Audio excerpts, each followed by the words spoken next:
जय श्री राम दोस्तों। हमारी आज की कहानी है होली पार्टी का तमाचा। गुस्से से लाल पीली तमतमाई अपने पति पर भड़कती हुई बोली, सुनिए जी, अपनी माँ को अच्छे से समझा देना।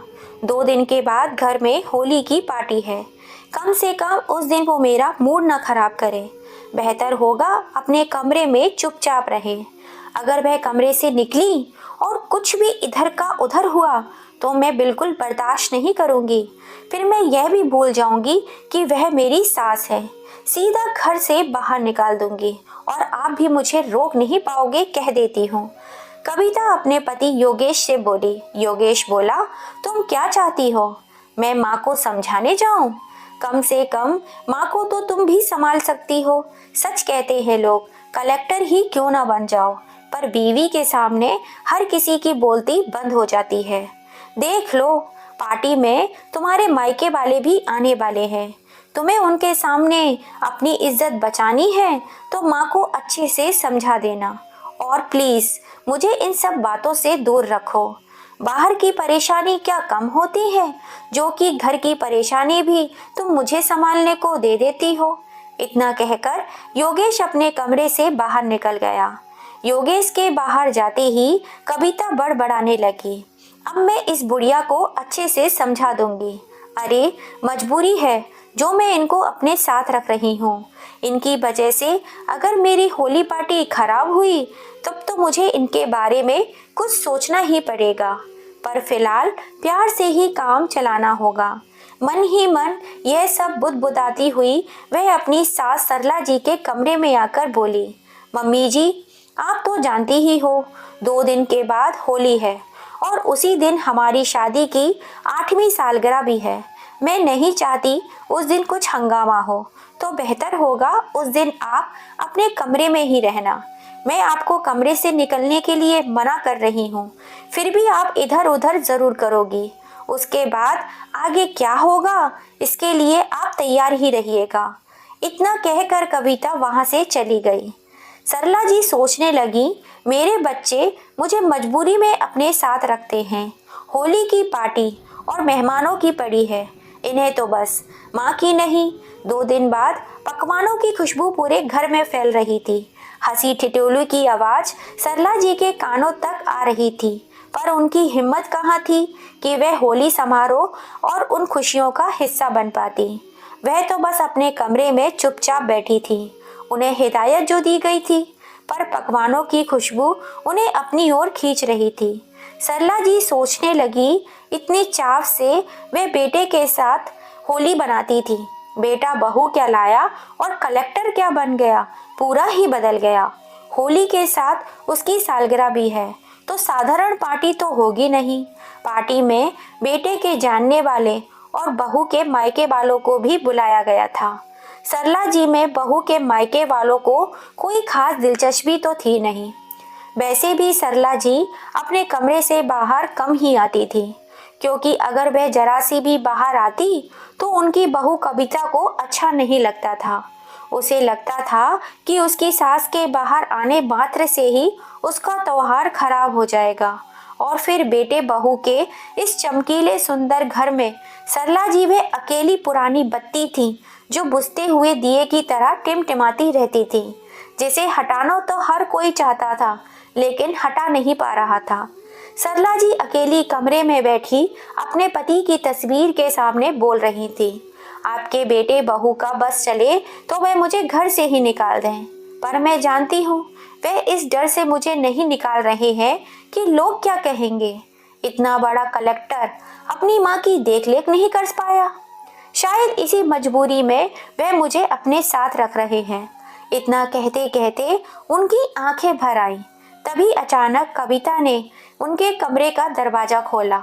उनकी तरफ एक पैकेट फेंकते हुए बोली, लीजिए, यह साड़ी पहन लेना। कहीं कोई भूले भटके इस कमरे में आ गया तो हमारी इज्जत तार तार ना हो जाए। और ढंग से हाथ मुंह पैर धोकर कंघी कर लेना बालों को। अगर कोई कमरे में आ भी जाए तो नमस्ते, हाँ, हूँ, मैं जवाब देना। बस ज्यादा किसी को कुछ बोलने की जरूरत नहीं है, समझी? कविता बस बोले जा रही थी, पर सरला जी बहू की बातें सुनते सुनते फिर से ध्यान पकवानों की खुशबू की तरफ चला गया। अचानक से कविता उनके कंधों पर हाथ रखकर उन्हें झकझोरते हुए बोली, अरे सुन भी रही है या मैं बस बके जा रही हूँ? सरला जी का ध्यान भंग हुआ और वह बोली, हाँ हाँ बहू, यह तो बताओ होली पर क्या क्या बनवा रही हो? कविता बोली, हे भगवान, जब देखो तब बस खाने की बात। कुछ कहा मैंने आपसे, वह सुना या नहीं? होली की पूजा मैं कर लूंगी, आपको बाहर आने की कोई जरूरत नहीं है। अगर कोई आपके कमरे में आ जाए तो भी ज्यादा बात मत कीजिएगा। सरला जी ने हाँ में सर हिला दिया और बोली, बहू, सालगिरह की पार्टी तो छोड़ो, क्या होली की पूजा में भी मैं शामिल नहीं हो सकती? कविता बोली, नहीं, बिल्कुल नहीं। सरला जी बोली, बहू, बहुत भूख लगी है, कुछ खाने को ही दे दो, सुबह से सिर्फ 2 बिस्किट और चाय ली है। कविता सरला जी को घूर कर देखने लगी, मानो उन्होंने क्या मांग लिया हो, और फिर वहां से चली गई। थोड़ी देर बाद काम वाली ममता वहां आई और खाने की थाली सरला जी को देते हुए बोली, लो बड़ी मालकिन, खाना खा लो। सरला जी ने आशा भरी नजरों से ममता की तरफ देखा। ममता बोली, बड़ी मालकिन, अभी तो पकवान बन रहे हैं, पूरी तरह से तैयार नहीं हुए हैं, इसलिए मैं सुबह का ये बचा हुआ खाना लेकर आई हूँ, ताकि कुछ देर के लिए तो आपकी भूख शांत हो सके, और फिर बिना मालकिन के पूछे अगर मैं पकवान लाऊंगी तो आप जानती हैं कि मेरी नौकरी चली जाएगी। सरला जी सब समझ गई थी। उन्हें भूख इतनी जोरों से लगी थी कि वह खाने पर टूट पड़ी।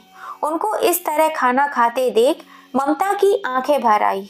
वह सोचने लगी, कोई कह सकता है भला यह कलेक्टर साहब की माँ है? वह कलेक्टर साहब जो इतनी इज्जत और पैसे कमा रहे हैं, इनसे तो हमारी किस्मत अच्छी है। बेटा और बहू मजदूरी करते हैं, मैं काम करती हूँ, लेकिन कम से कम रात का खाना सब एक साथ बैठकर तो खाते हैं। यहाँ तो कलेक्टर बेटा होली पर सबको मिठाई बांटता है और सालगिरह पर पार्टी पर उसकी माँ भूखी है। तभी ममता को कविता की आवाज सुनाई पड़ी तो वह बाहर जाने को हुई। तभी सरला जी बोली, ममता, एक रोटी से मेरी भूख नहीं मिटती, मुझे अभी भी भूख लग रही है। ममता बोली, बड़ी मालकिन, जैसे ही मुझे मौका मिलेगा मैं आपके लिए कुछ ले आऊंगी, अभी मैं जाती हूँ। इतना कहकर वह चली गई। सरला जी ने बहू के कहे अनुसार साड़ी निकाल कर देखी तो वह बहुत खुश हो गई और कहने लगी, बहू ने पहली बार होली पर मेरे लिए साड़ी खरीदी है, इसके साथ ब्लाउज और पेटीकोट दे देती तो अच्छा रहता। अभी के लिए मैं पुरानी साड़ी ही पहन लेती हूँ। थोड़ी देर बाद मेहमान बाहर इकट्ठे होने लगे और केक कट करने की तैयारी होने लगी। योगेश और कविता केक काटने के लिए जैसे ही आगे आए, योगेश के किसी दोस्त ने कहा, अरे योगेश, घर में आंटी जी भी है ना, उन्हें भी बुला लो। लोग कहते हैं बड़े बुजुर्गों का आशीर्वाद लेना अच्छा होता है। एक तो होली है, उस पर इतनी खुशी का दिन है, तो उन्हें भी यहाँ पर होना चाहिए, क्यों दोस्तों? सबने हाँ हाँ कहना शुरू कर दिया। सबकी बात सुनकर योगेश ने कविता की ओर देखा तो कविता बात बनाते हुए बोली, अरे भैया, बात यह है कि मम्मी जी की तबीयत अब कुछ ठीक नहीं रहती और होली के दिन उनके किसी रिश्तेदार की मौत हो गई थी, इसलिए उन्होंने खुद मना कर दिया कि मुझे कोई परेशान न करना, वरना हमारा तो बड़ा मन था कि उन्हें हर बात में अपने साथ रखने का और उनके हाथों से केक कटवाने का। पर क्या किया जा सकता है, जैसी उनकी इच्छा। मैं तो बहू हूँ, उनका कहना कैसे टाल सकती हूँ। सबको अपनी बातों में खुश करके कविता और योगेश ने एक साथ मिलकर केक काटा। इधर खाने पीने में सब लोग मशगूल हो गए। उतने में ममता एक प्लेट में थोड़ा सा खाना लेने लगी तो कविता उसे डांटते हुए बोली, यह क्या कर रही है तू? यह खाना किसके लिए ले जा रही है? ममता बोली, बड़ी मालकिन को बहुत जोर की भूख लग रही होगी, उन्होंने एक ही रोटी खाई थी। कविता बोली, तो एक रोटी काफी है, इस उम्र में ज्यादा खाएंगी तो वजन बढ़ जाएगा और कल को अगर मर गई तो उनको कौन उठाएगा। चुपचाप से प्लेट यहाँ पर रख और अपना काम कर। अम्मा को मैं देख लूंगी। यहाँ मेहमान खड़े हैं और तुम्हें बड़ी मालकिन की पड़ी है, क्या वही तुम्हें तनख्वाह देती हैं? चलो जाओ यहाँ से। बेचारी ममता मजबूरन खाने की प्लेट को वहीं रखकर और अपने काम में लग गई। कविता अपने दोस्तों के साथ बिजी हो गई। देखते ही देखते रात के 10 बज गए, पर अभी तक सरला जी को खाना किसी ने नहीं दिया था। वे भूख से बिलबिला रही थी, लेकिन उनसे भूख अब बिल्कुल भी बर्दाश्त नहीं हो रही थी। लेकिन पार्टी तो अभी तक चल रही थी। जैसे तैसे वक्त बीत रहा था, सरला जी के सब्र का बांध भी टूटता जा रहा था। आखिरकार उठकर अपने कमरे से बाहर आई और छोटे बच्चों की तरह इधर उधर झांकने लगी। अचानक से योगेश की नज़र सरला जी पर पड़ी और वह कविता के पास जाकर धीरे से बोला, कविता, मैंने तुमसे कहा था ना, इस होली पर माँ मुझे अपने कमरे से बाहर नहीं दिखनी चाहिए। मैंने तुम्हें बताया भी था कि कितने बड़े बड़े लोग आएंगे, अम्मा को संभाल लेना, पर तुमसे एक काम भी ठीक से नहीं हुआ। तुम्हें मेरी इज्जत की बिल्कुल भी पड़ी नहीं है। माँ को अंदर लेकर जाओ, इससे पहले कि किसी की उन पर नजर पड़े। कविता फटाफट अम्मा के पास गई और उन्हें कमरे में धकेलते हुए उनके कान में बोली, आपसे कहा भी था बाहर मत आना, आप सुनती क्यों नहीं हैं? पार्टी में मौजूद अन्य लोगों का ध्यान अपनी तरफ आया देखकर बोली, चलिए अम्मा, अंदर चलिए, आराम कर लीजिए। सरला जी भूख से तड़प रही थी। सबके सामने ही बोली, बहू, तुम लोग मुझे होली के दिन भी अंदर कमरे में बंद करके क्यों रखते हो? मुझे बहुत जोरों की भूख लगी है, कुछ खाने को ही दे दो। अचानक से सरला जी की आवाज़ सुनकर सब लोगों का ध्यान उस तरफ गया और सब हैरानी से उन्हें देखने लगे। एक औरत दूसरी औरत के कान में बोली, इतने बड़े कलेक्टर की माँ अभी तक भूखी प्यासी बैठी हुई है, जबकि कलेक्टर साहब सबको पकवान खिला रहे हैं और कविता हमारे साथ होली में पत्ते खेल रही है। पार्टी में मौजूद अन्य लोग भी दबी आवाज में बातें करने लगे। आखिरकार कविता सरला जी को जबरदस्ती खींचते हुए कमरे में ले गई और कमरे का दरवाजा बंद करते हुए उन्हें पलंग पर धकेलते हुए बोली, खबरदार, जो बाहर आई तो मुझसे बुरा कोई नहीं होगा। शर्म नहीं आती अपने बेटे की इज्जत इस तरह सबके सामने उछालते हुए? क्या बताना चाहती हो तुम आप लोगों को कि हम आपको भूखा रखते हैं? आपसे तो मैं बाद में बात करूंगी, पहले आपने बाहर जो रायता फैलाया है उसे समेट लो। सरला जी कुछ कहती उससे पहले ही कविता ने दरवाजा उनके मुंह पर बंद कर दिया और बाहर आकर सबके सामने ममता से बोली, ममता, जल्दी से मम्मी जी को एक प्लेट में खाना ला कर दो। तुम्हें पता तो है ना, वे बूढ़ी हो गई हैं, उन्हें हर 2 घंटे में भूख लगने लग जाती है। अभी थोड़ी देर पहले ही तो उन्होंने खाना खाया था, अब फिर से भूख लग गई। पर कोई बात नहीं, हम उनका ख्याल नहीं रखेंगे तो कौन रखेगा? ममता आश्चर्य से कविता की तरफ देखने लगी और फटाफट एक प्लेट में खाना लगाकर सरला जी के कमरे की तरफ लेकर गई। सरला जी रो रही थी। ममता को देखते ही बोली, देखना ममता, बहू ने मुझे कितनी जोर से धक्का मारा, मेरी पूरी कौनी छिल गई है। बेचारी बुढ़ापे का शरीर, चमड़ी इतनी कोमल हो गई थी कि तुरंत ही खून खून हो गया। ममता ने फटाफट अपनी साड़ी का पल्लू फाड़कर उनके हाथ में बांधते हुए बोली, कोई बात नहीं मालकिन, पहले आप खाना खा लो, मैं घाव पर मलहम लगा दूंगी। ममता ने अपने हाथों से सरला जी को खाना खिलाया। पेट की भूख के आगे घाव का दर्द भी उन्हें कम लग रहा था। तो ममता बोली, एक बात कहूँ बड़ी मालकिन, त्योहार के दिन भी आपका बेटा और बहू आपसे एक मीठा बोल नहीं बोलते, काहे बर्दाश्त करती हो भला? क्या कमी है आपको? फिर आप बेटे बहू की मोहताज क्यों हैं? सरला जी बोली, ममता, गांव में मेरे पास जमीन जायदाद सब कुछ है, चाहूँ तो आज अपने लिए नौकर रख लूं, लेकिन परिवार का साथ तो चाहिए ही होता है। मैं अकेली क्या करूंगी गांव में? खेती बाड़ी से जो भी पैसा आता है वह भी बेटा और बहू रख लेते हैं। यह दोनों अच्छे से जानते हैं कि इनके अलावा मेरा कोई नहीं है। योगेश के बाबूजी भी मुझे जीवन जीने के लिए अकेला ही छोड़ गए थे। अब मैं बेटे बहू को छोड़कर भला कहाँ जाऊं। इतना कहते कहते वे रोने लगी। ममता बोली, अम्मा, आप पति के बगैर बेटे को पढ़ाकर कलेक्टर बना सकती हो और जमीन जायदाद नहीं संभाल सकती हो। आपके इतने बुरे दिन भी नहीं आए हैं कि आप 2 वक्त के खाने के लिए मोहताज हो जाओ। मालकिन, भले ही एक रोटी खाओ लेकिन स्वाभिमान की खाओ। मेरा बेटा अगर मेरे साथ ऐसा करता तो मैं उससे सारे रिश्ते नाते तोड़ लेती। फिर आप तो पढ़ी लिखी हैं। तभी कविता ने सुनैना को आवाज लगाई और वे वहां से बाहर चली गई। उसके जाते ही सरला जी सोचने लगी, एक अनपढ़ औरत इतना साहस दिखा सकती है तो मैं क्यों नहीं।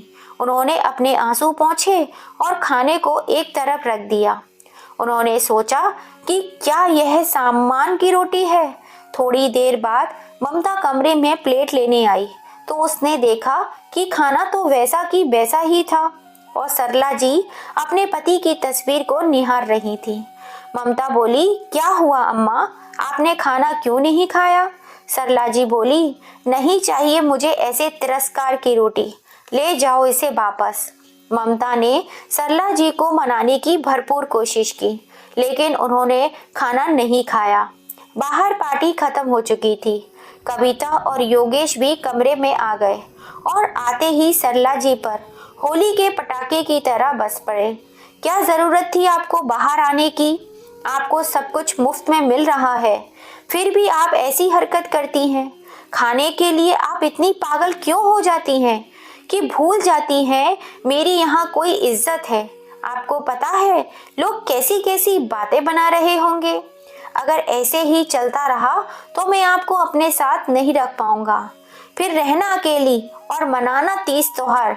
योगेश की बातें अभी खत्म भी नहीं हुई थी कि कविता बोली, लो जी, खाने के पीछे इतना हंगामा करती हैं, वह भी वैसा की वैसा ही पड़ा है। खाना बर्बाद करती हैं, पता है भगवान कितना पाप देंगे। अब आपके नखरे मुझसे नहीं उठाए जाएंगे। सुनो जी, इनका कुछ करो, अब मुझसे यह सब कुछ बर्दाश्त नहीं होता। इन्हें वापस गांव भेज दो या किसी वृद्ध आश्रम छोड़ाओ। योगेश बोला, ठीक कहती हो तुम, मैं कल ही इन्हें गांव भेज देता हूँ। वहाँ अकेली रहेंगी तो अकल ठिकाने आ जाएगी। सरला जी चुपचाप बेटे बहू की बातें सुन रही थी। ममता आश्चर्य से सरला जी की तरफ देख रही थी। वह सोच रही थी यह तूफान से पहले की शांति है, ना जाने अब बड़ी मालकिन क्या करेंगी। दूसरे ही दिन योगेश ने सरला जी को गांव भेज दिया। गांव पहुंचने पर सरला जी ने सबसे पहले अपने वकील को बुलाया। अपनी सारी जमीन जायदाद से उन्होंने योगेश को बेदखल कर दिया। उन्होंने अपनी वसीयत बनवाई जिसके अनुसार उसके मरने के बाद उनकी सारी प्रॉपर्टी ट्रस्ट को चली जाएगी, जो ट्रस्ट बुजुर्गों और अनाथ बच्चों के लिए काम करता हो। और इस ट्रस्ट की देखभाल की जिम्मेदारी उन्होंने ममता को दे दी। इसके लिए उसे हर महीने तनख्वाह भी दी जाएगी। घर का आधा हिस्सा उन्होंने लड़कियों की शिक्षा के लिए दे दिया और आधे हिस्से में वे खुद रहने लगी। एक दिन उन्होंने ममता को फोन किया और वो और उसका पति वहां पर आ गए और घर की सारी जिम्मेदारी उन्होंने संभाल ली। सरला जी के साथ रहने लगे। सरला जी अब स्वाभिमान और सुकून की रोटी खाती थी। खेती बाड़ी से जो भी इनकम होती थी वे योगेश के पास ना भेजकर सरला जी ने अपने पास रखना शुरू कर दिया था। जब पैसा योगेश के अकाउंट में नहीं आया तो वो कविता दोनों गांव पहुंच गए। आते ही सरला जी के ठाट बाट देखकर योगेश बोला, माँ, यह घर का क्या हाल बना रखा है आपने। और इस बार खेती में कमाई नहीं हुई जो मेरे अकाउंट में पैसा नहीं आया। इतना बड़ा फैसला लेने से पहले आपको मुझसे पूछना चाहिए था। सरला जी बोली, तुमसे क्यों पूछूंगी, तुम होते कौन हो। अब वह सारे पैसे मेरे अकाउंट में रहेंगे। कविता बोली, आप पैसों का क्या करोगी और किससे पूछकर आपने ये घर का आधा हिस्सा बच्चों के स्कूल के लिए दे दिया। सरला जी बोली, यह घर क्या तुम्हारे बाप ने तुम्हें दहेज में दिया था। और क्यों पूछूंगी मैं तुम लोगों से, संपत्ति मेरी है तो मैंने अपने अनुसार इसका इस्तेमाल कर लिया। वैसे भी तुम लोग होते कौन हो मुझे यह सब कहने वाले। योगेश बोला, माँ ये कैसी बातें कर रही हैं आप? हम आपके बेटा और बहू हैं, आपका भला बुरा अच्छे से जानते हैं।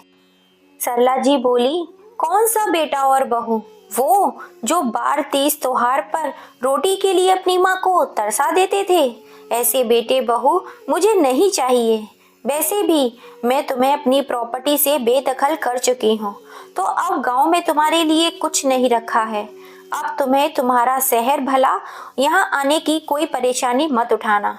अब होली, दिवाली, न्यू ईयर अपनी पत्नी के साथ आराम से वहीं मनाओ। कविता बोली, मम्मी जी आप ऐसा कैसे कर सकती हो? जरूर यह सब आपको इस ममता ने ही सिखाया होगा।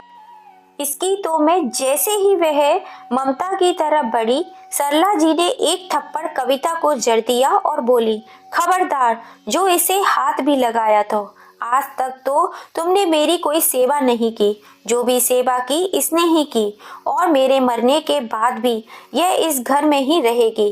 तुम लोग मेरे मरने पर यहाँ मत आना, और ना ही मेरा बेटा मेरी चिता को अग्नि देगा। गांव का कोई भी आदमी मेरी चिता को अग्नि दे देगा। कम से कम यहाँ के लोगों में इंसानियत तो जिंदा है। निकल जाओ अब मेरे घर से, और वापस कभी लौटकर मत आना। सरला जी के रुद्र रूप को देखकर दोनों की घिघी बन गई। ममता बोली, हाथ जोड़कर आप लोगों से विनती करती हूँ, आप लोग बड़ी मालकिन को परेशान मत कीजिए और चले जाइए यहाँ से। बेचारी को शांति से अपना बचा हुआ जीवन जीने दीजिए। आखिरकार योगेश और कविता इतना समूह लेकर शहर की ओर रवाना हो गए और फिर दोबारा लौटकर कभी नहीं आए। यहाँ ममता और उसका पति सरला जी की पूरी सेवा करते रहे, ईमानदारी से उनकी चीजों को संभालते रहे। जब बेटे बहू ने अपना फर्ज ही अदा नहीं किया तो वह इन सब चीजों का अधिकार कैसे पा सकते थे? वे खाली हाथ ही रह गए। तो दोस्तों, सरला जी ने तिरस्कार से जीने की बजाय सम्मान से जीने का जो निर्णय लिया और अपनी बहू बेटे को जो सबक सिखाया, वो सही था या गलत?